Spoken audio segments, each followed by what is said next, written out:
My name is Dillon Hargrave, and my big vision for the next 3 years is to create a network of diversely embodied individuals who take their leadership journey together. I believe that leaders with physical disabilities are uniquely positioned to become the most courageous leaders. Leaders with disabilities have a greater capacity for courageous leadership because they have been through a lot, and often their disability is visible where their character is not. Because of this, they have had to practice being honest, vulnerable, and transparent with themselves in order to be able to connect with the people they want to connect with the most, and that puts them in the top tier of relatable and encouraging people. I believe that people with disabilities can be the most relatable and encouraging leaders because they live with daily challenges most able-bodied leaders can't even imagine, and they've had to work through a process of deep internal healing in order to be transparent and honest with themselves. When leaders are able to share their story from a place of authenticity and vulnerability, it inspires action within organizations, families, and communities.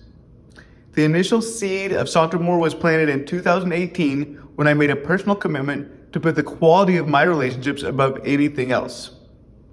This led me to develop myself internally first. From there, I was able to strengthen my relationships at work, at home, and in my community. Eventually, I was called to serve a disability nonprofit. After serving the Jewel Way for the last 2 years and completing the Leadership Tulsa Thrive program, I was encouraged to launch the Sontamore Project. And the purpose of this project is to create a network of diversely embodied leaders who courageously take their journey together. How we plan to succeed with this project is by testing a cohort-based model where leaders with disabilities develop personal and professional skills through a 12-month program grounded in anti-ableism, with the outcome of increased holistic well-being. The lessons will happen both in person, in virtual one-on-ones, and in small groups where leaders can connect to share resources, sharpen skills, and to build a thriving community. The Sontamore Project is grounded in anti-ableism because it is an area of systemic oppression that directly impacts me and the people I want to connect with the most.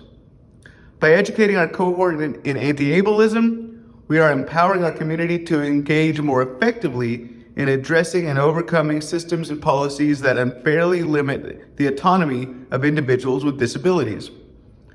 We develop leaders in the context of holistic well-being, and within that framework, we offer lessons to help our participants improve skills within the intellectual, emotional, physical, and spiritual domains. We focus here because we want to develop holistically healthy leaders connected to a network of exemplary leaders. To break that down a step further, we will teach 3 lessons in personal narrative development. Owning my own narrative has been critical to my development as a leader, and I was made aware of its value when I was in a meeting as the founder of my last company where using the brand to promote disability awareness was discussed. At that time, a wave of shame came over me as I realized how much I had underplayed my identity as a person with a disability. I want people with disabilities to own their narrative because when you do, it creates a level of confidence to act courageously. Another lesson we cover is post-traumatic growth. Post-traumatic growth is a theory that individuals can become stronger than they were before they incorporate a traumatic experience into their worldview by making meaning of it. I believe that the better we understand the embodied reactions to trauma, the more equipped we are to navigate negative experiences at home, at work, and in our communities. Physical connectivity designed into this project is important because after doing disability empowerment projects exclusively via video conference for the last few years, I've missed how much stronger the connection is when we meet in person. When we get into a room together and express ourselves physically, whether it's through improv or aerobics, we have a more tangible understanding of our unique embodiments and their opportunities for growth. Finally, it is crucial that anybody doing this work understands that physical ability does not determine leadership capacity.